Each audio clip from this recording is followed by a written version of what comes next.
ముగిసిన AP cabinet సమావేశం 21 అంశాలకు ఆమోదం తెలిపిన మంత్రివర్గం. వచ్చే విద్యా సంవత్సరం నుంచి తల్లికి వందనం, ఏప్రిల్ నుంచి మత్స్యకార భరోసా వంటి పలు కీలక అంశాలపై సీఎం చంద్రబాబు అధ్యక్షతన ఆమోదం తెలిపిన కేబినెట్.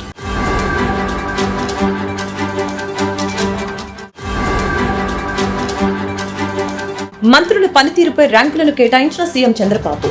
6వ ర్యాంకులో సీఎం చంద్రబాబు, 8వ ర్యాంకులో మంత్రి నారా లోకేష్, 10వ స్థానంలో డిప్యూటీ సీఎం పవన్ కళ్యాణ్.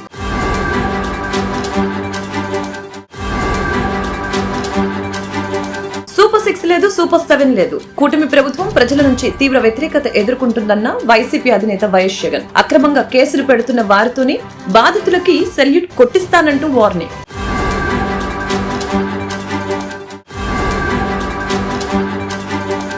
జగన్ వ్యాఖ్యలపై మండిపడ్డ కూటమి నేతలు. జగన్ తీరు ఇదే విధంగా ఉంటే ఈసారి 11 సీట్లు కూడా రావన్న టీడీపీ నేత బుద్దా వెంకన్న. బటన్ నొక్కి జగన్ బటర్ మిల్క్ ఇచ్చారు. జగన్ పాలనపై ప్రజలు విసిగెత్తిపోయారన్న బీజేపీ ఎమ్మెల్యే ఆది నారాయణ రెడ్డి.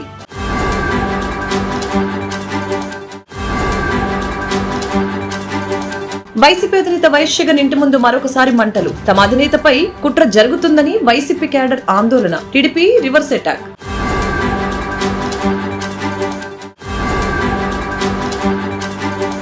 భారతీయులను అమెరికా నుంచి భారత్కి పంపిన తీరుపై పార్లమెంటు ముందు విపక్షాల నిరసనలు. గొలుసులతో బంధించి పంపిన కేంద్రం మౌనం వహించడంపై మండిపడ్డ విపక్షాలు. బాధితులకి న్యాయం చేయాలంటూ డిమాండ్.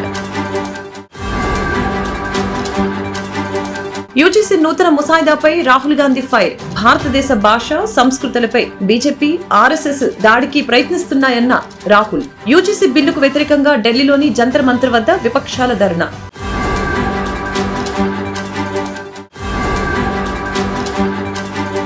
సీఎం చంద్రబాబు నాయుడికి లేఖ రాసిన సిపిఐ రామకృష్ణ. 2024-25 ఆర్థిక సంవత్సరంలో రాష్ట్రానికి కేంద్రం ఇచ్చిన నిధులపై శ్వేతపత్రం విడుదల చేయాలన్న రామకృష్ణ.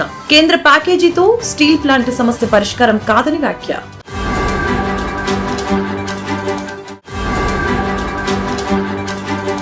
సిఐడి మాజీ చీఫ్ సునీల్ కుమార్ పై డిప్యూటీ స్పీకర్ రఘురామకృష్ణంరాజు వ్యాఖ్య. ఆకివీడ్లో హల్చల్ చేసిన ఘటనకి సునీల్ బాధ్యత వహించాలన్న రఘురామ. సునీల్ కుమార్ ను వెంటనే సస్పెండ్ చేయాలని డిమాండ్.